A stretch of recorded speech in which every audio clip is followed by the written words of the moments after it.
It's recording. Yes. We're on. I am really excited to have you on board. You're from Silicon Valley, me in Sydney.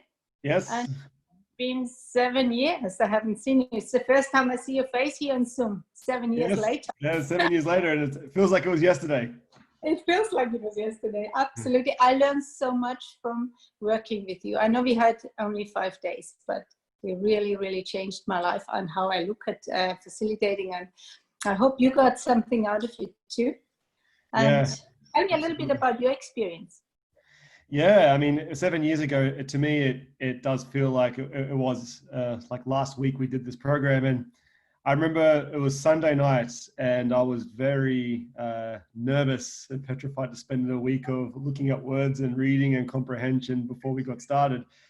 But, you know, when we came to you, you know, you welcomed me with open arms and we got into mindfulness and meditation to break my thinking and get me comfortable into the whole notion of what we're going to get started for the week. And I mean, the experience is amazing. Things that I still have a long-term memory of childhood and learning to read in certain concepts like subject and an object, just fundamental things like what do they even mean? And then we were able to revisit this, which will then be able to rewind back in my life and remember what was that all about. And then it felt like for the remaining of the week, when we start looking at all the things like the verbs and prepositions and conjunctions and adverbs and all these connectors that help describe a sentence became so, to me, real with all the pictures that we were able to stitch things together, and it gave a better comprehension. So it was more like you put a key in my head and you turned it for the first time, and now I can read at the end. So I don't know if you remember, but the last thing we did on the last day was take the Harry Potter book, look at chapter 1, if you remember this, and we got me to read it, and you were saying who was a character? Well, the character had half moon glasses, he had a long beard, his hat was looking tall, and there was a lady who had a long neck that described that she was a nosy person, and there was a neighborhood and how many cats there were and what the cat was doing. And it was almost to a point where I actually watched that movie, and I have to say my imagination was way better reading that book than it was watching the movie after that comprehension. So it was an amazing week. We never expected that would have happened. That's amazing that you still remember all that. I remember a few light bulb moments. For example, when we were looking at change, you remember we had the small tree becoming a tall tree. And it was quite an aha moment for you that they don't exist at the same time, that there is time in between, that there is change in something, becoming something else. Yes. A revelation for myself. Don't have to worry about giving my credit card to the check here anymore. I can actually understand what's happening when they're giving me actual change. So something turning into something else. And it was crystal clear after that. We're all good. Yeah. You said there was something else that as, the word as simple as it was, you said something that it changed your appreciation for those little words that have so many different meanings, and it's often not clear because there is no picture around as. And as simple as it is, people don't realize that they are fundamental in comprehension and fundamental in really making a story come alive or completely losing them. Yeah, absolutely. I mean, I remember that as like, you know, as being a mathematical term, saying I'm not the same height as you, or as an event went down, the following things happened. So it was used in 2 different ways, and depending on what you're trying to describe it in just 2 letters. So it makes you appreciate it and how complex English really is. And it's absolutely has helped me out in many ways from that week. Another 200 words that we did that week as well. And you, I mean, even the word you, I still remember it was, we made a clay object. It was me as the subject talking to you or more than one person. So person or persons that's being spoken to. And we had the clay object that described this thing. So every time that word you will come up, and I was like, okay, that mental model immediately hits my brain. So that's amazing, because it is such a difference to actually creating it rather than just hearing it, isn't it? It's a self-created and self-mastered experience, is much more powerful than just hearing, oh yeah, you is someone else I'm talking to, or some other people. It's not the same, is it? That's right. Yeah. So what do you think about that idea that what we did in 5 days students are now doing over 1 year. So 6 months of literacy and 6 months of numeracy, as well as concepts, and at the end writing their own book. So I'm getting students to get slowly into writing a book. So that could be as simple as drawing a picture and writing one line, or writing a chapter book, and the 10 best books will be published. What do you think of that idea? Oh, I think it's fantastic. And then it's a method that it's going to help everyone, dyslexic or not. I think it's the right way to learn such complex words that that I think even for those who are learning to read, you'll be able to say it, but decoding what that really means in the context of a sentence, I think takes the semantics of language in another level. And I think 1 year spending more time on each of those clay objects to really emphasize some of those little words have got adverbs and adjectives that they actually are more than one thing. And then you can start to interchangeably use it. It's creative in its own way to do. So I think that by end of the year, I'd imagine children books with this would be phenomenal. So absolutely. Yeah, for the confidence. But I think you once told me that you are actually, in your capacity at the moment, you are creating very complex ideas and complex concepts, and creating a way, or cartoons or visuals, to make it understandable for the people like me who have no idea about computer things. Oh, you know, we always say that pictures say 1,000 words. So a part of what's natural is the ability to use illustrations to describe things. And I think that's one of the easiest things I didn't think would be complex for others to go and do, and break it into what I would say like is just Sesame Street simple. It is able to explain this to everyone. And if I haven't been able to do that, means either I don't know the topic very well, or I haven't been able to convey it in a way that people understand. And so illustrations are very big for me. I mean, particularly with my line of work, when I'm explaining topics like cybersecurity, I try to take, pictures of how we today enter and exit countries through borders, and borders are a way to, as a gatekeeper, to determine if you can and can not leave. And passports are a way to describe your identity, who you are, where you've come from, your citizenship, and then the country can dictate from this point how many days can you stay in here, and after a certain time you've got to go back. And security has got a lot of those analogies. So a lot of my pictures are, applications and machines and technologies having their own little passport, roaming around the place, seeing if they're authorized to leave or enter certain parts of technology where it's very hard to digest how things like that work. So absolutely. Yeah, that's absolutely brilliant. Brilliant. That takes me back to, I was very, very proud when I heard, I think it was 2016, you won the top award for being engineer of the world. Yes. 8,000 plus applicants. How did that happen? How did that come about? Yes, and gaining that award, it was a rarity for an Australian to win it, because when you look at a market where Australia only makes 1.7% of the world GDP, and so we only get exposed to certain things. But what's amazing about where I was in Australia was that we do leading edge technology, where we trial and experiment things. And I think we can, because we're far away from the rest of the world. If something goes wrong, it's only within us. It doesn't really impact everyone else. So that's good. So we came up with another way, or a novel approach to solve a problem. And this approach became a filed patent, and the company filed the invention, and it was a way to describe and illustrate a solution that becomes so simple to use, where it required millions of dollars of technology to achieve the same thing. And we're able to do it for a fraction of the total price. And the technology was heavily used in the federal government. But what was unique about it was that that solution was replicatable to other organizations around the world that can use this way of thinking. And its domino effect and mass impact this had worldwide was noticeable and recognized.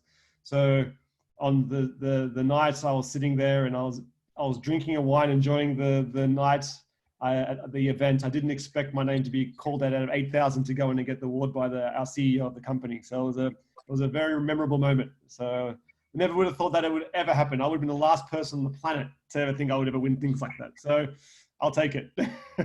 Congratulations. It couldn't have happened to a better person. I think that brain, that mindset has been finally recognized. And I think they're probably in higher positions, a lot of dyslexic brains like yours who find solutions. Was that an experience that led you to doing your PhD now? Or was that already started prior to your?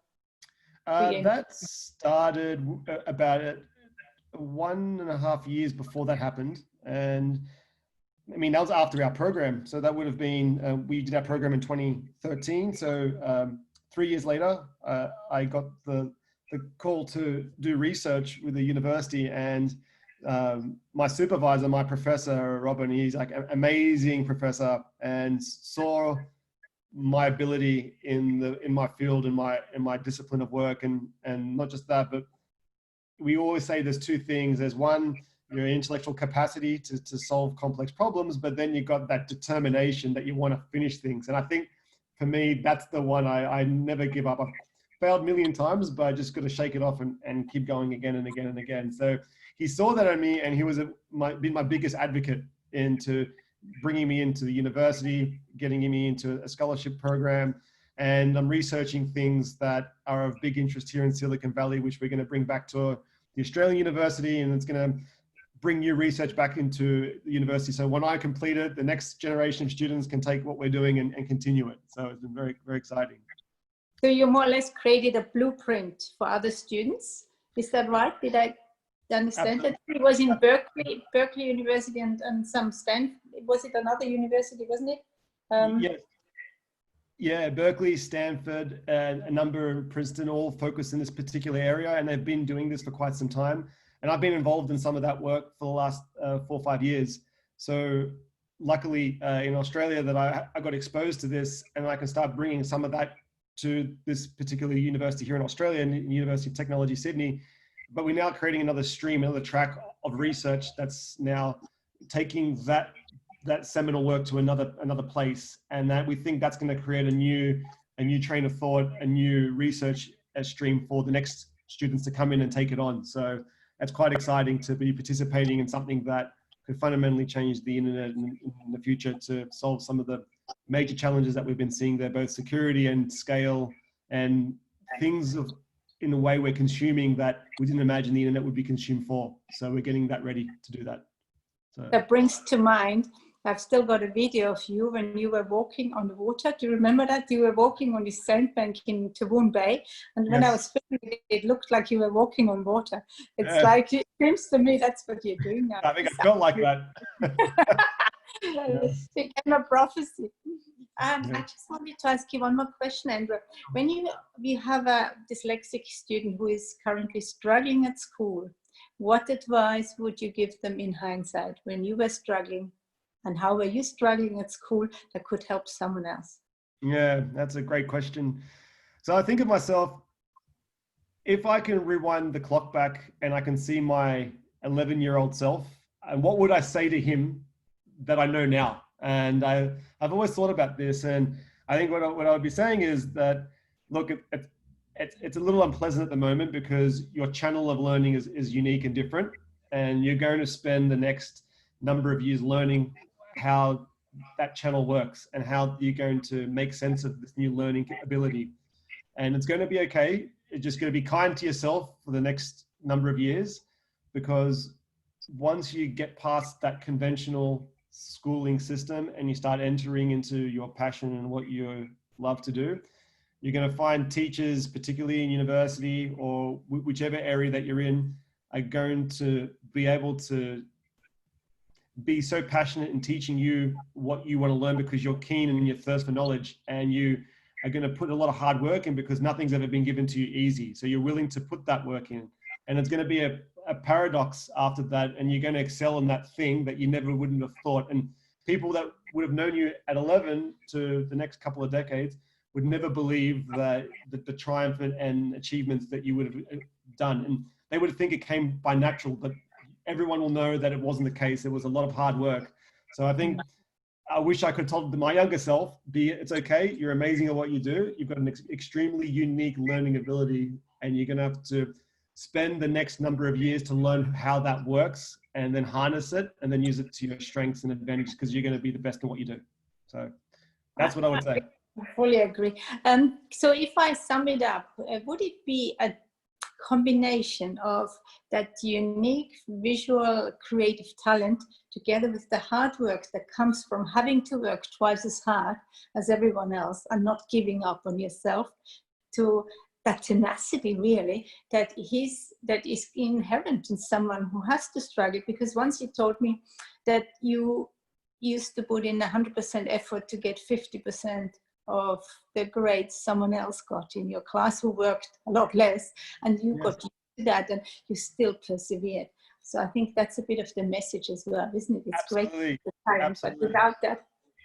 Yes, absolutely. The visual, the creativity, and then now you've got more tools in your arsenal, and you can use words and you can decode words and you can be creative with language because you've got tools to do that now. You've got visualization that can then express things that words can't do really well at. The determination that you've learned to deal with failure, because it's going to be a fact of life anyway. You're going to keep failing, while others are not going to be as used to it. You're going to be well vetted to it, and you know how to pick yourself up and keep moving even faster. And the fact that you pay more attention to people listening because you'd rather get the visuals and the words from the person directly. You're more in tune with people than the average, I think. So, yeah. That's another really, really good asset, that listening, which isn't always easy. And for a lot of people, they're not used to it. They're not used to learning by listening so intensely and creating the pictures in their head. I think when you told me about the book we read, and to have you explain what happened there, you have still got the picture in your head. And you really, I think that is brilliant to be able to use that and also remember it. Yes, absolutely.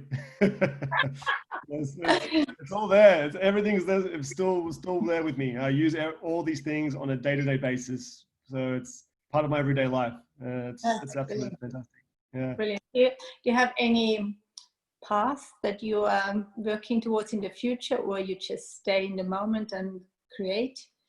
Stay in the moment and keep doing what I'm doing. I think what I've found is that if I focus on what I enjoy all the time, a new door will always open. So just keep doing what I'm doing and do it many times, even though it's really hard, because I still have to deal with failure of other things. Trust me.